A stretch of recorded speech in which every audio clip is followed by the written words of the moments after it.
اعوذ باللہ من الشیطان الرجیم بسم اللہ الرحمن الرحیم لا حول ولا قوة الا باللہ السلام علیکم ورحمۃ اللہ وبرکاتہ۔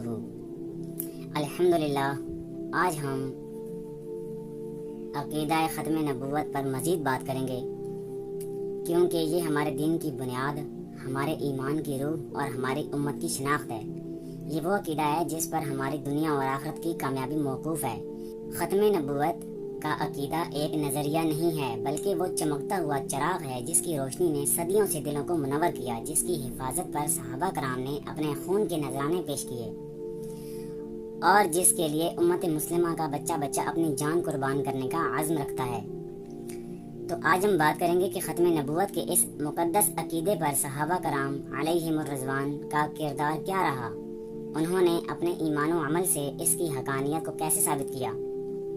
جب پیارے محمد مصطفیٰ صلی اللہ تعالیٰ علیہ وآلہ وسلم اس دنیا میں ظاہری طور پر جلوہ افروز تھے، تب اسود عنسا نامی شخص نے یمن میں نبوت کا دعویٰ کیا۔ سرکار دو عالم صلی اللہ تعالیٰ علیہ وآلہ وسلم نے اس کے شر و فساد سے لوگوں کو بچانے کے لیے صحابہ کرام سے فرمایا کہ اسے نیست و نابود کر دو۔ حضرت فیروز دہلوی رضی اللہ تعالیٰ عنہ نے اس کے محل میں داخل ہو کر اسے قتل کر دیا۔ پیارے محمد مصطفیٰ صلی اللہ تعالیٰ علیہ وآلہ وسلم نے مرض وصال کی حالت میں صحابہ کرام کو یہ خبر دی کہ آج اسود عنسا مارا گیا اور اسے اس کے اہل بیت میں سے ایک مبارک مرد فیروز نے قتل کیا۔ پھر فرمایا فازا فیروز، یعنی فیروز کامیاب ہو گیا۔ یہ تھا حضرت فیروز دہلوی رضی اللہ تعالیٰ عنہ کا جذبہ ختم نبوت کے عقیدے کے لیے۔ تو اب بات کرتے ہیں حضرت ابوبکر صدیق رضی اللہ تعالیٰ عنہ اور جماعت صحابہ کا عقیدہ کیا تھا۔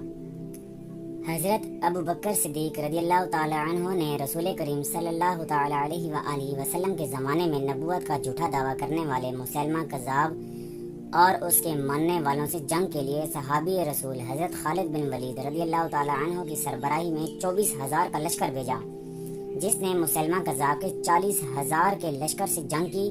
تاریخ میں اسے جنگ یمامہ کے نام سے یاد کیا جاتا ہے۔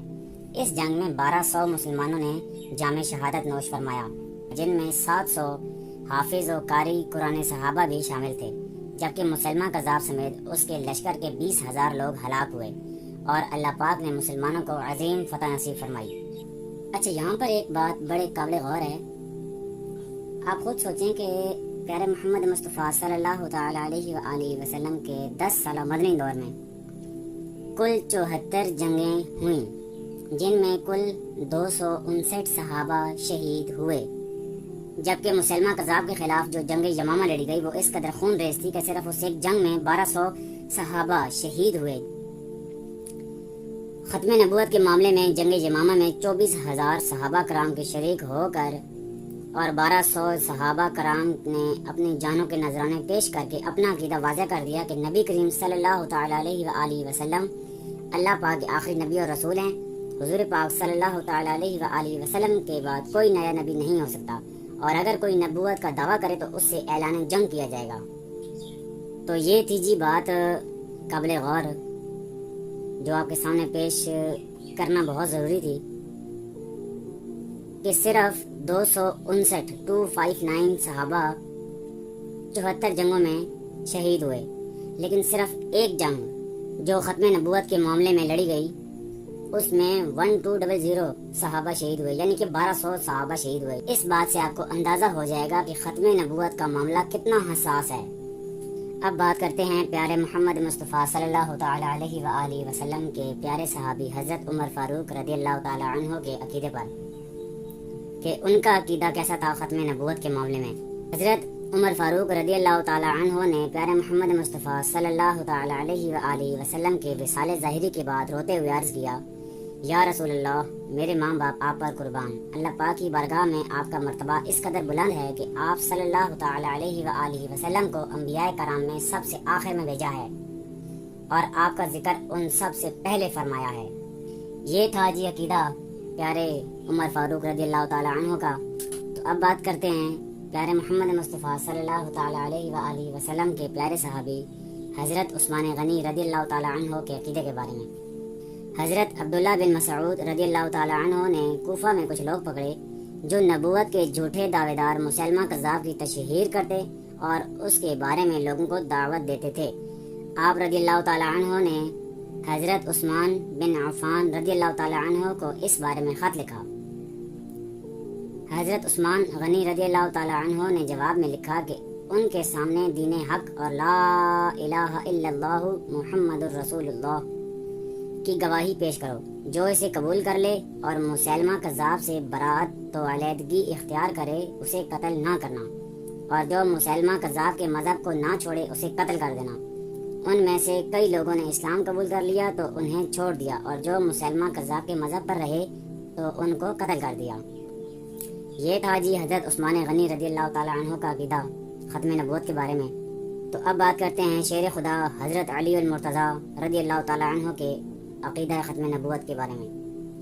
حضرت سیدنا علی المرتضیٰ شیر خدا رضی اللہ تعالیٰ عنہ سرکار دو عالم صلی اللہ تعالیٰ علیہ وآلہ وسلم کے اوصاف بیان کرتے ہوئے فرماتے ہیں کہ پیارے محمد مصطفیٰ صلی اللہ تعالیٰ علیہ وآلہ وسلم کے دونوں کندھوں کے درمیان مہر نبوت تھی، اور آپ صلی اللہ تعالیٰ علیہ وآلہ وسلم آخری نبی ہیں۔ یہ تھا حضرت علی المرتضیٰ شیر خدا رضی اللہ تعالیٰ عنہ کا عقیدہ۔